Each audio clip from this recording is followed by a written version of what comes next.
Taylor Foss. I'm recording for my final project for Dr. Jahair's motor behavior class. I have chosen to look at freezing degrees of freedom. For those of you who don't know what degrees of freedom really are, it's pretty much the different movements or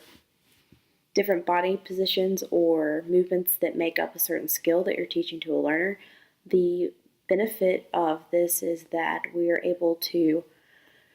pretty much, as it states, freeze different body parts so that the learner is able to feel not only the correctness when they're doing the movement, but the body positioning as well. And what you do is you slowly piece these different movements that you teach them, or you thaw them out, as the text is like to put it, and bring them all together to create that movement sequence or that skill. So for my skill, I've chosen to do a push-up, just a standard push-up. I do show a modified version as well, as I kind of thought that that might be a degrees of freedom thing, where you go from teaching the modified, where as they begin to be able to keep the other parts of the skill, the body positioning specifically, and engage that core strength that's needed for a actual legitimate push-up. And I figured that to me was a degree of freedom that you could unfreeze or almost thaw out the better they get. With the push-up, this is just the standard body positioning that should be kept while doing the skill. Um, Neutral head alignment should be looking a little bit up. My head's a little bit down in the picture, but just kind of a little bit in front of you, not too far up, not too far down. The elbows should be pointed back and as close to the chest as possible. The glute should be engaged. You'll see the difference in the modified push-up. There should be a neutral spine alignment, and the core should be engaged as well. The whole body should be tight, and the shoulders should be locked. So these body positionings would be the type of thing that I would keep in mind when working with a client or a learner in the degrees of freedom.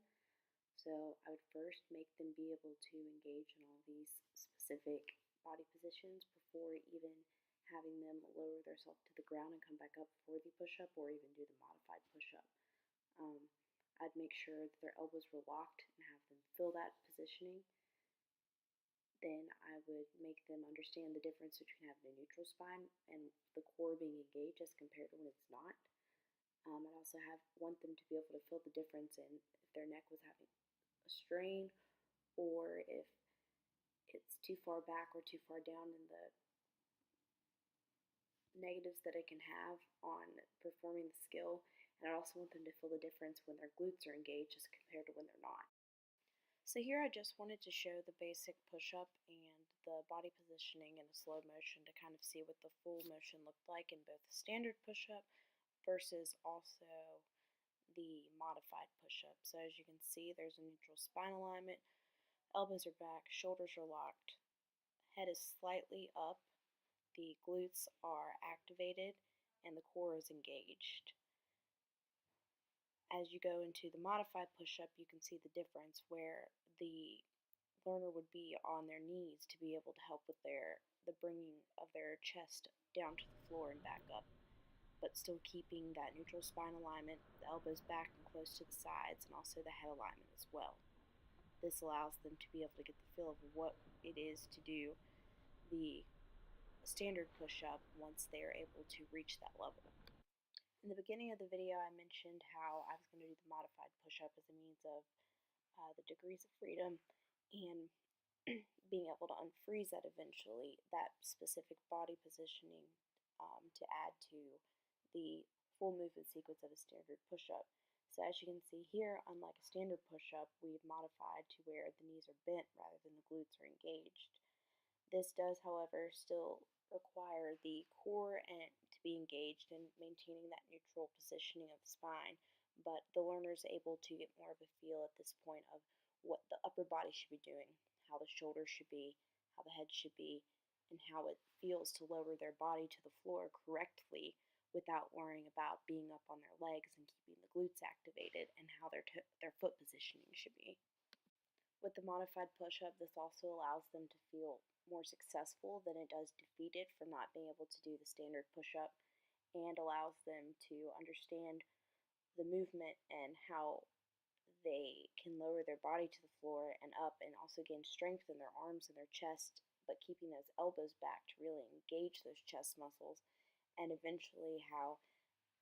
it should feel once they have straight legs and are able to do the push-up. This is what it looks like when it's actually done.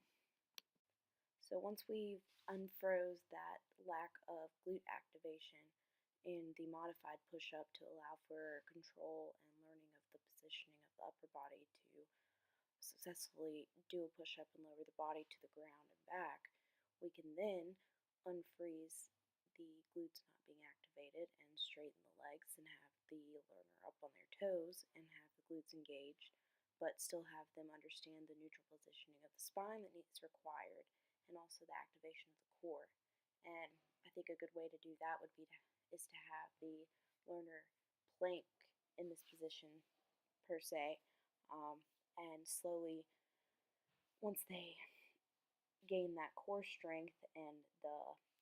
arm strength required, then we can practice on them lowering themselves to the floor very easily and slowly so they can understand and feel the proper positioning and core strength and activation that you need to be able to lower yourself to the floor while still keeping proper form. Once the learner has grasped that concept of lowering themselves to the floor, you want to make them aware of that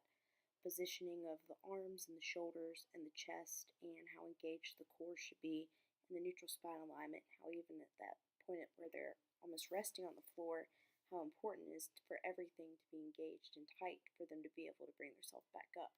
So